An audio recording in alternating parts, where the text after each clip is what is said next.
Bienvenidos a su clase de física general. Después del breve repaso que dimos del día de ayer, vamos a continuar con el contenido de la clase.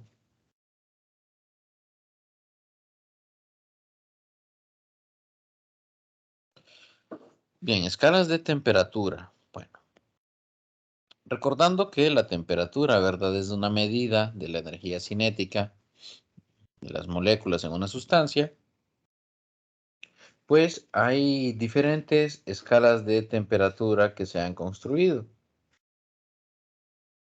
Y entonces, pues bueno, aparece acá la escala Celsius,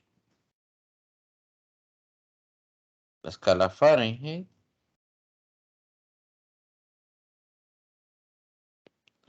y aparece acá la escala Kelvin.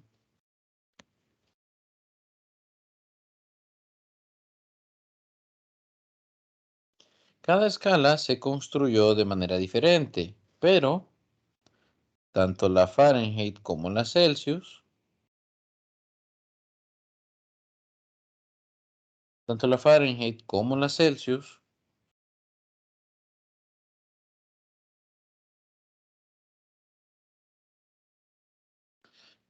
tienen, tienen ciertos puntos de referencia. Acá tenemos 100 grados Celsius.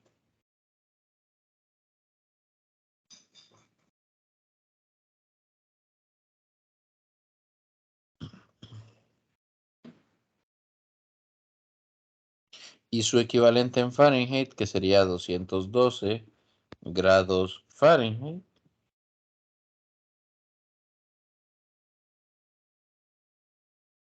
Y su equivalente en Kelvin serían 373.15 Kelvin. Ok. Tenemos esta referencia. En el caso de la escala Celsius y la escala Fahrenheit se construyen con los puntos de ebullición y de fusión para el agua. Entonces, perdón, vamos a borrar esto aquí.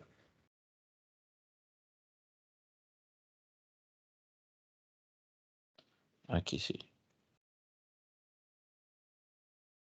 0 Celsius, 32 Fahrenheit, grados Fahrenheit. Y acá tenemos 273.15 Kelvin. Bien, entonces tenemos acá los puntos de ebullición y de fusión de el agua. En la escala Celsius, pues esta diferencia de temperaturas entre estas dos referencias es de 100 grados y en la escala Fahrenheit es de 180.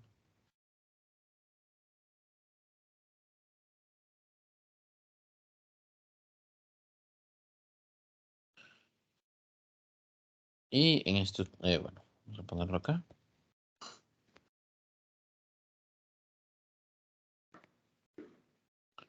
Ok. Entonces estas serían las referencias con las que se construyó la escala Celsius y Fahrenheit, con los puntos de fusión y ebullición del agua. Pero estas temperaturas son ciertas al nivel del mar. Son ciertas al nivel, del mar. Verán, nosotros ahora en Física General 2, a los conceptos que ya conocemos de presión, pues vamos a agregarle presión y temperatura, es decir, la presión está relacionada con la temperatura también. Lugares donde la presión es baja, la temperatura es baja. Lugares donde la presión es alta, la temperatura pues también puede ser alta.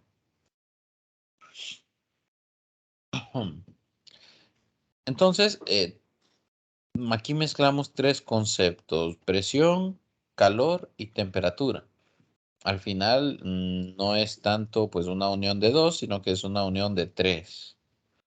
Bueno, y si metemos el volumen ahí, pues hay más, ¿verdad? Se descontrola la cosa, pero en principio presión, calor y temperatura.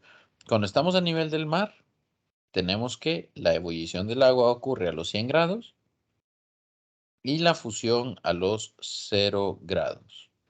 Y aquí en principio pues tendríamos presión atmosférica. Pero si nosotros aumentáramos la altura sobre el nivel del mar, ya vimos en física 100 que al incrementar la altura sobre el nivel del mar, la presión disminuye y eso tenía efectos negativos sobre nuestra selección de fútbol, ¿verdad? Entonces,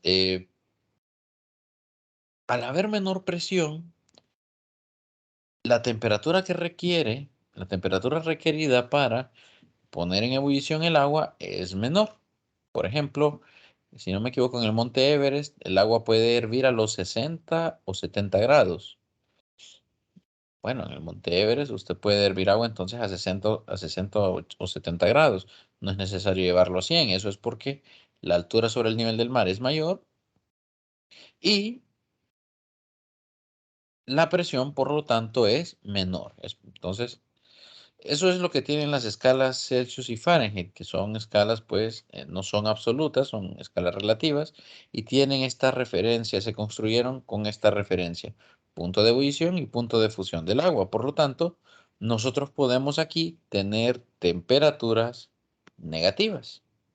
Por ejemplo, podríamos tener menos 40 grados Celsius. Hay un poblado en Rusia, ¿verdad? Cerca de Siberia, donde las temperaturas son de menos 38 a menos 40 grados Celsius y salen los niños en calzoneta, echándose agua helada encima. Es una cosa increíble, pero bueno. Y entonces en Celsius y en Fahrenheit podemos tener temperaturas negativas. Luego, bueno, tanto Celsius como Fahrenheit son escalas de temperatura que utilizamos de manera comercial y de forma cotidiana. Si usted toma su teléfono celular y presiona para obtener ayuda del asistente de Google y usted le dice buenos días Google, aparte de que le va a dar la ruta más cercana a su trabajo, le va a dar la temperatura del día. Si, bueno, dependiendo cómo lo tenga configurado usted, se la va a dar en Celsius o se la va a dar en grados Celsius o se la va a dar en grados Fahrenheit. Repito, son escalas de temperatura de uso pues comercial, ¿sí? Cotidianamente, ¿sí? Usted las va a encontrar en casi cualquier lugar. En la estufa, por ejemplo, en la estufa, pues la temperatura del horno estará dada usualmente en Fahrenheit, dependiendo de dónde compró usted la estufa. Lo mismo si tiene un horno pequeño o una freidora de aire, también aparece en Fahrenheit. ¿Qué hay entonces de la escala Kelvin? Bueno, pues la escala Kelvin es diferente a la escala Fahrenheit y a la escala Celsius. Resulta que la escala Kelvin es una escala de temperatura absoluta. ¿Qué quiere decir con que es una escala absoluta? Bueno, el cero de la escala Kelvin no está colocado en el punto de fusión del agua. Como podrán ver, el punto de fusión del agua es 0 para los grados Celsius, 32 para los grados Fahrenheit, pero es de 273.15 para la escala Kelvin. 273.15 Kelvin. Entonces, ¿cómo se construyó la escala Kelvin? Bueno, se definió que el cero de la escala Kelvin, el 0 Kelvin, ojo que aquí no estoy usando el símbolo de grado, vea usted, porque esta es una escala absoluta. Entonces, el 0 Kelvin es también llamado el cero absoluto.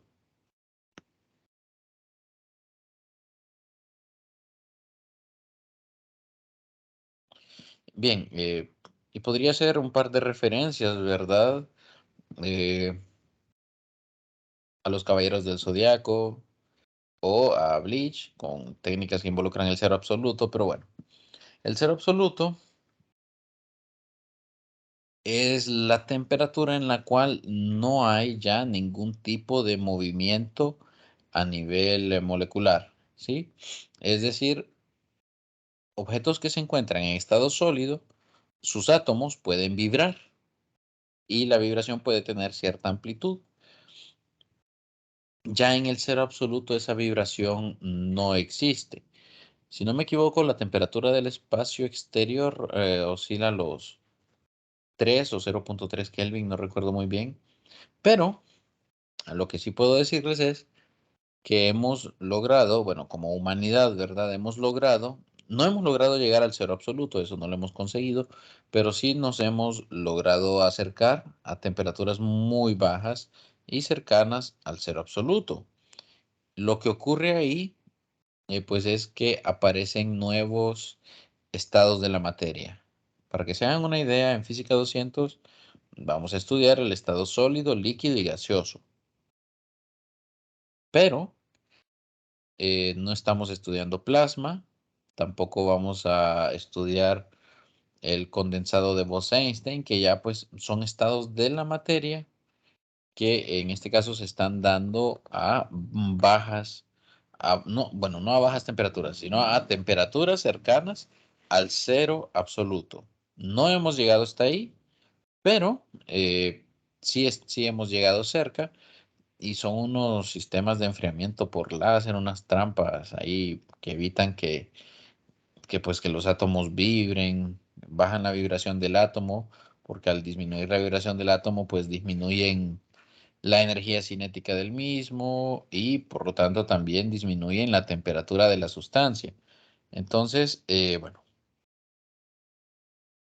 tendríamos que la muerte real ocurre en el cero absoluto. La muerte real es el cero absoluto. Bien, entonces voy a dar cuál es la relación entre las escalas de temperaturas. Por ejemplo, si usted tiene una temperatura en grados Celsius y usted quiere conocer la temperatura en grados Fahrenheit, simplemente con esta relación que usted habría podido perfectamente obtener por una regla de tres, perfectamente. Entonces, la temperatura Fahrenheit será 9 quintos de la temperatura en Celsius más 32 Fahrenheit. Luego, si quiere hacer el proceso contrario, ¿verdad? Y obtener la temperatura en Celsius a partir de la temperatura en Fahrenheit, pues simplemente 5 novenos, temperatura en Fahrenheit menos 32 grados Fahrenheit, y obtiene ya su temperatura en grados Celsius. Y hay una relación entre la temperatura en grados Celsius y la temperatura en Kelvin. Sería que la temperatura en Kelvin es igual a la temperatura en grados Celsius más 273.15 grados. Bien, aquí entonces bueno, aquí no, ya tendríamos entonces la relación que hay, aquí no van grados, porque estamos hablando de Kelvin. Aquí entonces ya tendríamos la relación entre las escalas de temperatura, ¿sí? Entonces aquí ya podemos pasar de una escala de temperatura a otra. Bien, ok.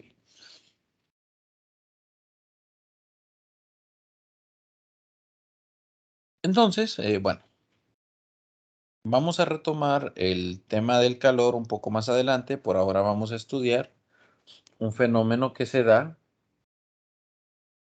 en los materiales por este cambio por estos cambios de temperatura. Bueno, en este caso no estoy refiriéndome, ¿verdad?, entre el cambio entre escalas, sino que qué pasa con las sustancias que están sometidas a grandes cambios de temperatura. No sé ustedes, pero mm, si se han fijado, suele rondar por las redes una imagen de una calle, sí, de una calle, un bulevar quizá, que tiene árboles y que no tiene árboles. Y entonces colocan ellos temperatura en la sombra y temperatura en el pavimento. Con árboles, la temperatura en la sombra está entre los 26 y los 30 grados. Mientras que la temperatura del pavimento, en la parte donde no hay árboles, está entre los 70 y los 80 grados Celsius. Resulta que, en este caso, el pavimento, o perfectamente podría ser su automóvil también, o un objeto que está expuesto a la luz solar durante todo el día, pues va a incrementar su temperatura. Y este incremento en la temperatura, este incremento en la temperatura va a producir cambios en la sustancia. A ese cambio en la sustancia nosotros le llamamos expansión térmica. La expansión térmica no es otra cosa que pues, el incremento de tamaño que sufren las sustancias al incrementar la temperatura de la misma. Bueno, puede ser expansión o contracción, ¿verdad? Porque si usted disminuye la temperatura, en realidad la sustancia va a necesitar menos espacio. Imagínese usted que tiene aquí, en este caso, una pieza metálica. Obviamente está compuesta por sus moléculas. Y estas pues están oscilando, ¿verdad? Porque están a una temperatura inicial. Pero digamos que usted la somete a un incremento de temperatura y tiene usted la misma barra de metal, pero a una temperatura final mucho mayor que la inicial. Y entonces, como la temperatura final es mucho mayor que la inicial, o no necesariamente mucho mayor, vamos a dejarlo así con que sea mayor. Tiene una temperatura final mayor a la inicial, eso va a producir que las mismas moléculas que yo tengo acá tengan más energía cinética, tengan más energía cinética y no van a querer, teniendo más energía cinética, no van a querer pues estar así confinadas en el mismo volumen. Entonces, lo que ocurre al incrementar la temperatura es que si esta pieza tenía una longitud L,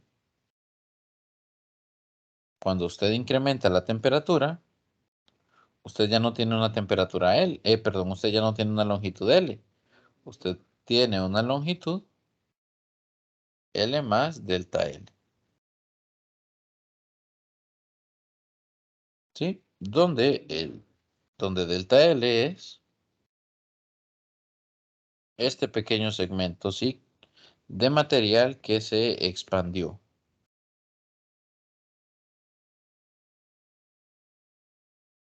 Entonces, esta expansión ocurre en todas las dimensiones. No solo, en este caso yo estoy únicamente ilustrando qué pasó a lo largo, pero también se expande a lo ancho. En realidad la expansión es en todo el volumen.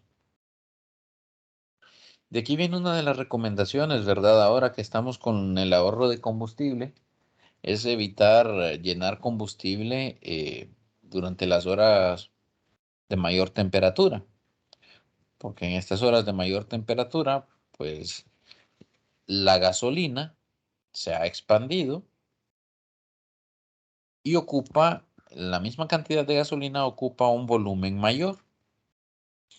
Entonces, en principio, usted llena el tanque, sí, perfecto, cierra el tanque. Y si usted no utilizara el automóvil, cuando cayera la noche, en realidad su tanque que estaba lleno, en realidad quedaría un poco vacío porque la gasolina ahora, al estar a una temperatura menor, ocupa un volumen menor. Ocupa un volumen menor. Entonces, por eso recomiendan llenar el tanque o cargar combustible durante horas donde la temperatura sea baja, ya sea al inicio del día o por la noche, porque así usted se asegura que está cargando gasolina que no se ha expandido y que por lo tanto, pues no está ocupando más, no ocupará un volumen mayor al que ocuparía en la temperatura baja. O sea, carga un poquito más de combustible al hacerlo en horas de la noche o en las primeras horas del día. En el mismo tanque, pues le cabe un poquito más de combustible porque este no se ha expandido. Se va a expandir cuando su automóvil está expuesto al sol durante el día, eso sí, ahí se va a expandir, pero bueno, eso pues en este caso que se expanda dentro de mi tanque de gasolina y no en el tanque de la gasolinera, pues, no en el almacenamiento de la gasolinera. Bien, quería comentar eso también. En el caso de los metales, en el caso de los metales, que es con los que vamos a trabajar, esta expansión está en el orden de los milímetros, al menos para los cambios de temperatura que nosotros podemos manejar en un laboratorio. Digamos, nosotros podemos manejar cambios de temperatura de 100 grados o de 80, entre 60 y 100 grados, ¿verdad? Esos cambios de temperatura nosotros los podemos manejar en el laboratorio. Entonces, para esos cambios entre 60 y 100 grados, el incremento en las dimensiones es bastante pequeño. O sea, delta L, delta L está en el orden de los milímetros. Delta L está en el orden de los milímetros. O sea, la expansión volumétrica es pequeña en comparación con las dimensiones comparación con las dimensiones en comparación con las dimensiones del objeto. Ahora bien, que la expansión sea pequeña no significa que sea despreciable. ¿Por qué? Esto lo aprendieron por las malas cuando instalaban las vías del tren. Si usted instala las vías del tren y lo tiene que hacer por segmentos, es decir, tiene, tiene las vías del tren, usted tiene que, yo voy a dibujar acá dos. Usted instala los segmentos pegados. Lo que va a pasar es que durante el día, cuando aumente la temperatura, este segmento de la vía va a querer expandirse y pues este otro también va a querer expandirse.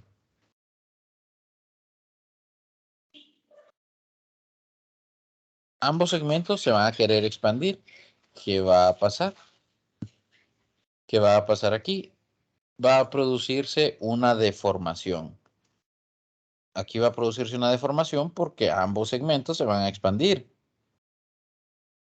Ambos segmentos se van a expandir. Entonces, al final la vía se va a deformar y el tren se va a descarrilar.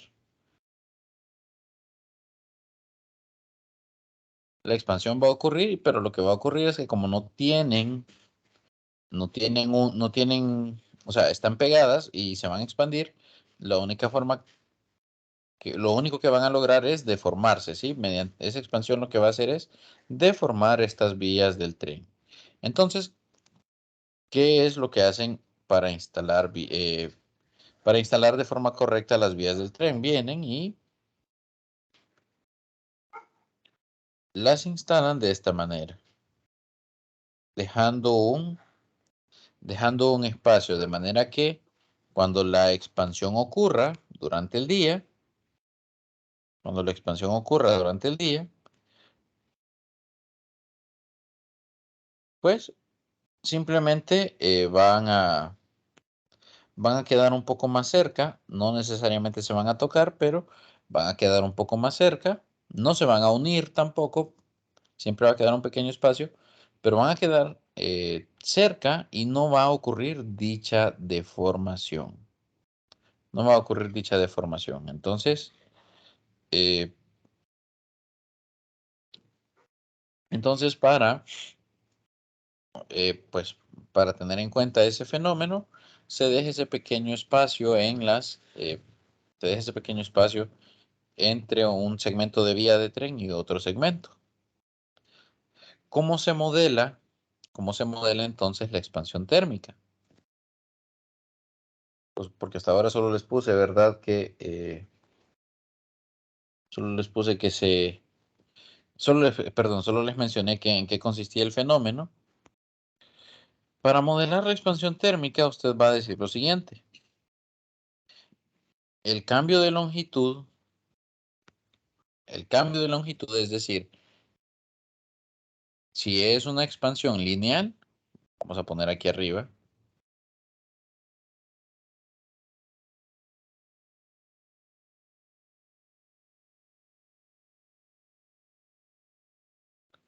Si es lineal, el cambio entonces de la longitud estará dado por un coeficiente, que vamos a llamar coeficiente de expansión térmica, la longitud inicial del material o de la sustancia y el cambio de temperatura. Entonces aquí está ligado, este fenómeno, perdón, está ligado al cambio de temperatura. Entre mayor sea el cambio de temperatura, pues mayor será el cambio de longitud que tendrá el material. Este coeficiente de expansión térmica, esto de aquí, el coeficiente de expansión térmica, está, está tabulado. Ustedes lo podrán encontrar en el libro de texto. Ustedes lo podrán encontrar en el libro de texto. Y bueno, la expansión lineal, bueno, van a ver que está en el orden, perdón, eso quería comentar. Van a ver que está en el orden de un número por 10 a la menos 6. ¿Sí? Aquí es la unidad o sea, está en el orden de 10 a la menos 6 y tiene unidades de Celsius a la menos 1. Sí, Celsius a la menos 1. O puede ser Kelvin a la menos 1 también. Verán, por qué digo que puede ser Celsius o Kelvin a la menos 1? Lo que pasa es que como usted tiene delta T, el delta T en Celsius es igual al delta T en Kelvin. ¿Cómo sé yo eso? Bueno, podemos irnos a las escalas de temperatura y vamos a observar que la diferencia entre dos puntos, por ejemplo, si tomamos como referencia la fusión y la ebullición del agua, en grados Celsius la diferencia es de 100 unidades. Y si nos vamos a la escala Kelvin, podemos ver que la diferencia entre estos dos puntos también es de 100 unidades. Entonces, por eso no importa, por eso no importa si trabajamos en Celsius o trabajamos en grados Celsius, perdón, o trabajamos en Kelvin, porque el cambio de temperatura será el mismo. Lo que sí deberíamos tener cuidado es que las dos temperaturas estén en grados Celsius o en Kelvin. Ambas tienen que estar en la misma unidad, si no, no podemos trabajar. Finalmente, finalmente, la expansión lineal es, por ejemplo, aplicable en el caso de las vías del tren, donde la longitud del material es mucho mayor que las otras dos dimensiones. Pero el caso general es la expansión volumétrica, donde la expansión volumétrica, pues como el nombre lo dice,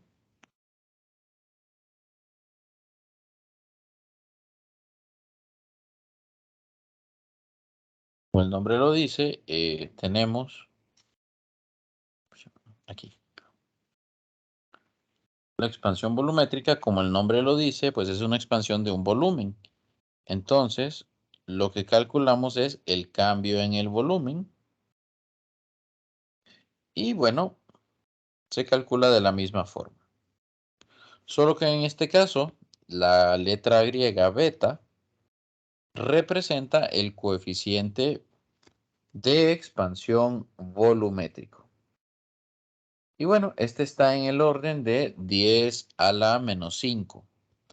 Siempre está en el orden de 10 a la menos 5, o sea que sigue siendo un valor que podríamos decir es pequeño. Podríamos decir que es pequeño. Entonces, igual está tabulado en el libro de texto. Está tabulado en el libro de texto. Solo que aquí, bueno, ya estamos considerando que el incremento en las dimensiones ocurre en las 3 dimensiones. Es decir, en todo el volumen. Vamos a quedarnos el día de hoy por aquí, jóvenes. Paramos la grabación.